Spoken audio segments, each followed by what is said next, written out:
जय माता दी मित्रों। ओम ऐं ह्रीं क्लीं चामुंडाय विचे। जय श्री राम, जय बजरंग बली महाराज, जय जय शिव शंकर। मित्रों, वीडियो को अंत तक देखें, सब्सक्राइब करें, कमेंट्स बॉक्स में जय माता दी ज़रूर लिखें और वीडियो को अंत तक ज़रूर देखें। मित्रों, आज मैं आपको धूमावती प्रचंड शक्तिशाली मंत्र साधना और उनके गुप्त रहस्य, अति गोपनीय रहस्य बताऊँगा। धूमावती 10 महाविद्याओं में 7वीं महाविद्या है। इनके कोई स्वामी नहीं है, मतलब इनके कोई शिव नहीं है। धूमावती साधना सुहागिन स्त्रियों को नहीं करनी चाहिए, उनके लिए वर्जित होता है। बल्कि उनको नॉर्मल पूजा पाठ अवश्य करनी चाहिए, क्योंकि माँ तो माँ है, माँ कभी किसी का नुकसान नहीं करती। तो सुहागिन स्त्रियों को नॉर्मल पूजा पाठ कर सकती हैं। इनके जो साधक होते हैं, धूमावती के जो साधक होते हैं, उनका जो चित्त है, जो भाव है, वो कभी स्थायी नहीं रहता, इधर उधर भटकते रहते हैं। उनका जो मन होता है ना, वो हमेशा चलायमान रहता है। ये सब धूमावती साधना की ही देन होती है। मित्रों, धूमावती सबसे ज़्यादा प्रचंड और शक्तिशाली महाविद्या है। इन 10 महाविद्याओं में सबसे ज़्यादा शक्तिशाली और प्रचंड, और शक्तिशाली प्रचंड होने के साथ साथ ये जल्दी प्रसन्न भी होती हैं। धूमावती को सिद्ध करने की कोई ज़रूरत नहीं है। आप उनकी स्तुति, स्तोत्र और थोड़े मंत्र से ही आप उनको प्रसन्न कर सकते हैं, और जल्दी प्रसन्न भी हो जाती है। उनको सिद्ध करने की कोई आवश्यकता नहीं है। ये सबसे ज़रूरी बात होती है इसमें मित्रों।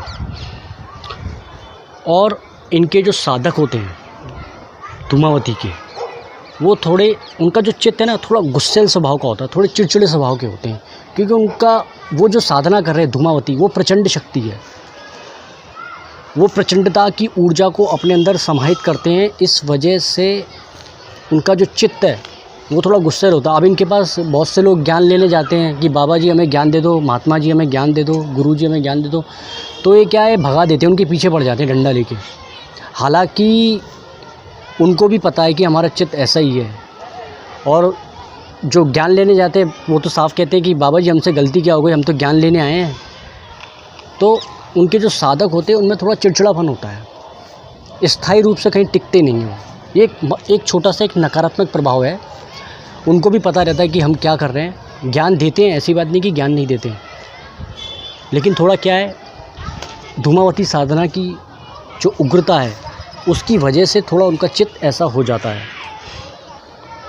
और सबसे ज़्यादा महत्वपूर्ण बात, गुप्त बात, जैसे 10 महाविद्याओं की पूजा होती है तो सबसे पहले शिव की पूजा होती है, उसके बाद महाविद्या की पूजा होती है। लेकिन धूमावती साधना में पहले धूमावती साधना को संपूर्ण आप साधना करेंगे, संपूर्ण साधना करेंगे, उसके बाद शिव की पूजा होती है। ये सबसे गुप्त बात है, ये हर कोई नहीं जानता, ना कोई ये बताता है। बस ये बोलते हैं कि इनके कोई शिव नहीं है तो सिर्फ धूमावती की पूजा साधना मंत्र जाप होगा। ऐसा नहीं है मित्रों। पहले इनको किया जाता है, उसके बाद भगवान शिव को पूजा जाता है।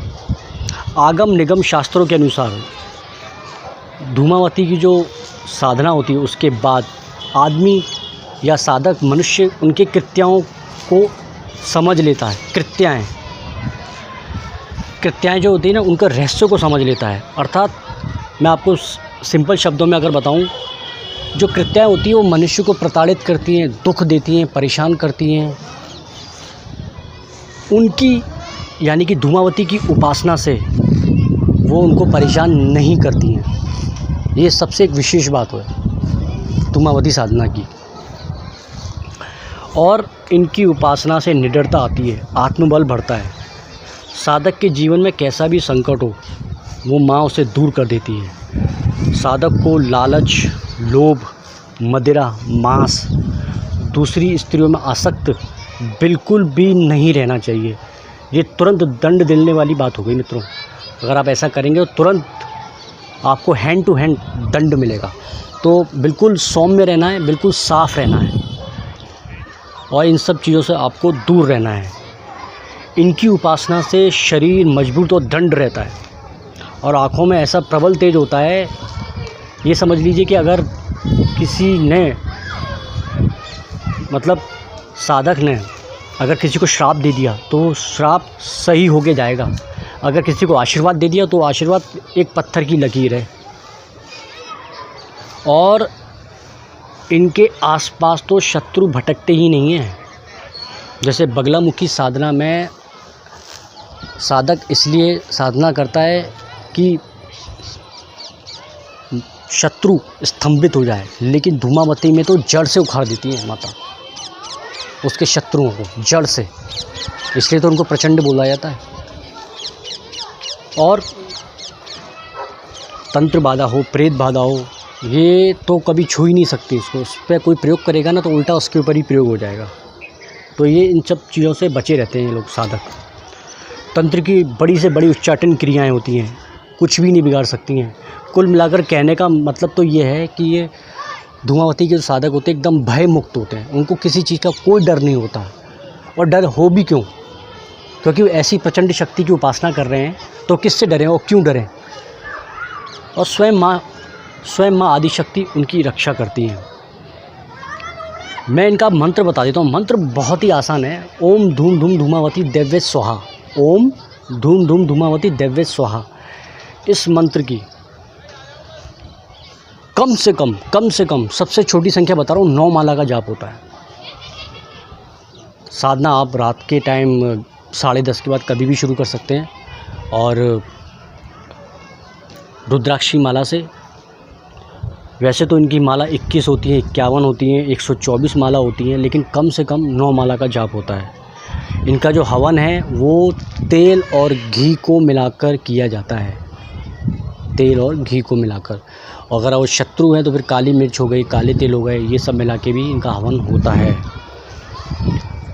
ये थे मित्रों धूमावती की कुछ गुप्त रहस्य और उनके मंत्र। दिशा इसमें जो होती है कोई भी ले सकते हैं, पूर्व ले सकते हैं, दक्षिण ले सकते हैं, उत्तर ले सकते हैं, पश्चिम ले सकते हैं। और ये मंत्र की साधना, क्योंकि मंत्र अति प्रचंड और शक्तिशाली है, इसकी उग्रता को संभालना कोई हंसी मजाक नहीं है। तो गुरु के सानिध्य में ही होती है, गुरु से दीक्षा प्राप्त करके तभी इनकी साधना होती है। तो मित्रों मैं अपनी वाणी को यहीं विराम देता हूँ। जय माता दी, जय श्री राम, जय बजरंगबली महाराज, हर हर महादेव।